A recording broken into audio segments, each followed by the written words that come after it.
And Mike will be joined by these trucks, Andy Brass in Bigfoot. Kurt Fisher has one with the Micro Machine. And also the Carolina Crusher with Gary Porter. And of course, Mike Wine in the Jersey Outlaw. And at least one of the final four is the walking injured. This is the Micro Machine, Kurt Fisher, but there is a suspension problem. Indeed there is, Gary. Now, I talked to him earlier, and he explained to me what was wrong because this truck is still fairly new. Well, it's right here on the bottom. What happens is we've got two 9-inch shocks that are hooked together in sequence, and the bottom ones are bent. Last night we had a problem with the top ones on the rear, and they're coming down, they're bottoming out, and then the shaft is just bending, and after that, then the shock won't work itself back and forth. So we may expect a very slow, very easy ride on the part of the Micro Machine as Kurt goes up against Andy Brass in Bigfoot. The winner here will advance to the championship here in Louisville, Kentucky. They both have a pretty good start, Gary. Now, Andy just seems to be flying. He's got the lead here going around this first turn, so that is a good advantage. But then again, Micro Machine suspension is not working real good, so he's not going to hit the cars hard. Look, you see, he just kind of putts over him, and that's going to give Andy a big lead. Well, Andy Brass was the fast qualifier. He continues to show his supremacy here as he will take a big victory over Kurt Fisher's wounded Micro Machine. So there is a final jump for Brass in Bigfoot number 4, and the Micro Machine very gingerly completing his run.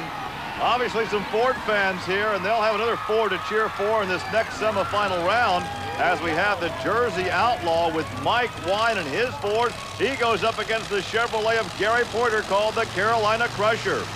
Gary Porter, of course, had that problem in round 1 at the big wheel stand, but by virtue of being one of the fast losers in that round, he was able to come back in round 2, and in doing so, then knocked out Equalizer. So here he is against the Outlaw, and right now Mike Wine's having a great ride. Mike Wine is doing an excellent job so far. Look at it, he doesn't take very bad bounce at all, and he's still got a good lead.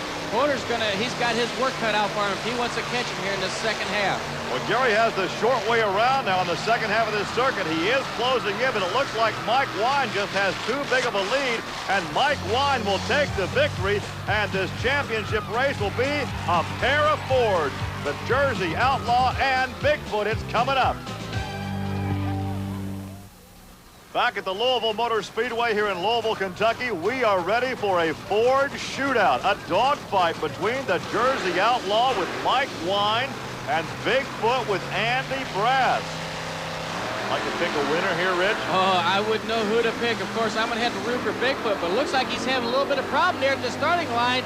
The engine was dying on him a little bit. He's got his work cut out if he wants to catch Mike Wine. Well, he was very, very wide in that turn, almost up to the concrete wall. He is trying to close down that gap, but Wine had a big advantage over that first jump. But here comes Andy Brass.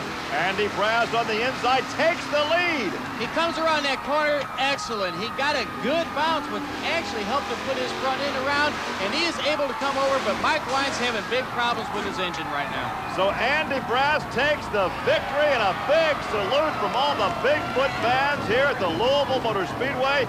And stopping on top the jump cars is Mike Wine and the Jersey Outlaw. You can see it right here. Look at the smoke coming out of his engine right there. It's popping and backfiring, and he can't seem to get fuel down in the engine, and it cost him the race right there. He could have had a chance of beating Bigfoot.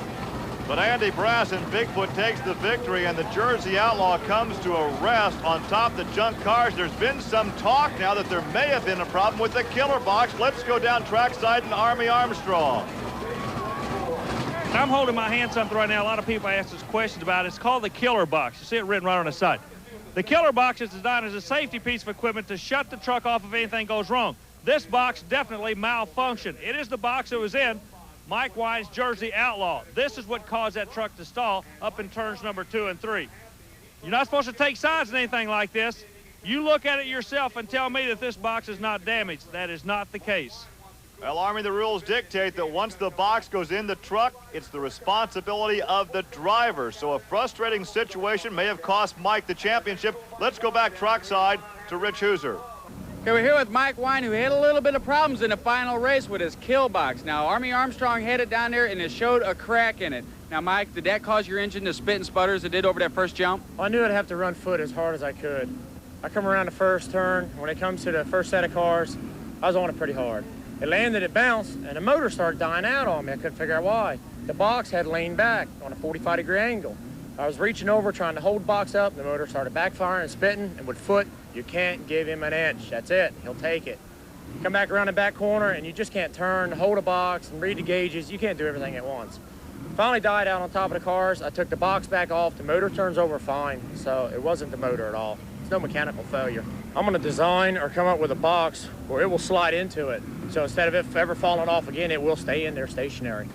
A disappointing day for Mike Wine, the Jersey Outlaw. But our congratulations to this man here, Andy Brass, the driver of Bigfoot, the victor here in Louisville.